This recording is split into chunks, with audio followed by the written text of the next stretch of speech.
कुछ बच्चों में ये टेंडेंसी देखा जाता है कि मैथ्स का हर एक चैप्टर वो लोग इक्वली इंपॉर्टेंस से नहीं पढ़ते एंड होता ये है कि कुछ चैप्टर में उनका फोकस अच्छा होता है तो उसको अच्छे से कर लेते हैं एंड कुछ चैप्टर में वो लोग वीक रह जाते हैं। बट जेईई में ऐसे भी क्वेश्चंस आते हैं जिसमें एक क्वेश्चन करने के लिए एटलीस्ट 4 या 5 चैप्टर का कंसेप्ट तुम्हें पता ऑलरेडी होना चाहिए। तो बेसिकली इस गिवन इन्फॉर्मेशन से मुझे एफ निकालना होगा। हमें क्या देखने को मिल रहा है, यहाँ पे एक सीरीज दिखाई दे रहा है। अगर मैं सेकंड टर्म को फर्स्ट टर्म से डिवाइड करता हूँ 1/3 मिलता है। सिमिलरली अगर फिर से डिवाइड करता हूँ फिर से 1/3 मिलता है। तो मुझे मिल रहा है कॉमन रेशियो 1/3 है एंड ये एक इनफाइनाइट जीपी है। और हमें पता है अगर कोई इनफाइनाइट जीपी तुम्हें अगर इस टाइप का दिया हो, इसका आंसर a/1 - r, जहां पे r डेफिनेटली 1 से कम होना चाहिए। ऑब्वियसली इसको हम लोग सिंप्लीफाई कर सकते हैं एंड हम लोग लिख सकते हैं a/1 - 1/3, जिसको हम लोग सिंप्लीफाई करके लिखेंगे तो आ जाएगा यहाँ पे 2/3 और 2 यहाँ पे कैंसिल होके आ जाएगा अल्टीमेटली 3 एंड इनटू हमें दिया गया है log।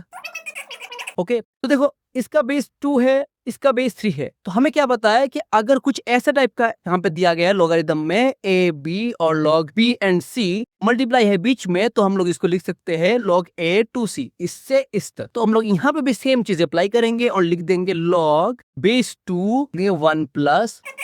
ओके अगर दोनों को कंपेयर करते हो तो कंपैरिजन से हम लोग बता सकते हैं कि fx किसके बराबर होगा, इसके बराबर। एंड अगर हम लोग क्रॉस मल्टीप्लाई कर देते हैं तो यहां से आ जाएगा।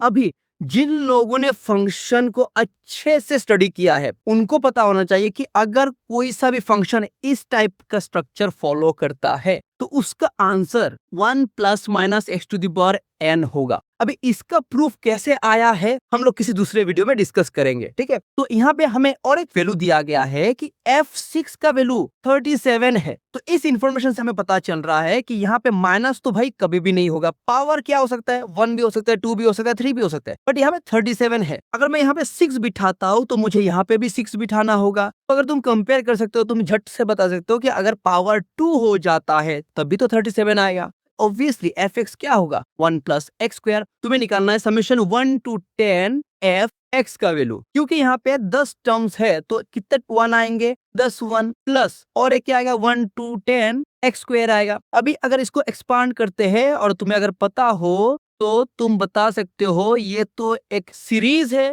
एंड इसका भी हमें फॉर्मूला पता है। अगर मान लो लास्ट डिजिट n है तो हमें पता है फॉर्मूला क्या होता है, n × n + 1 × 2n + 1/6। क्योंकि यहाँ पे n 10 है तो 10 × n + 1 जो कि है 11 एंड 2n + 1 जो कि होगा 21/6।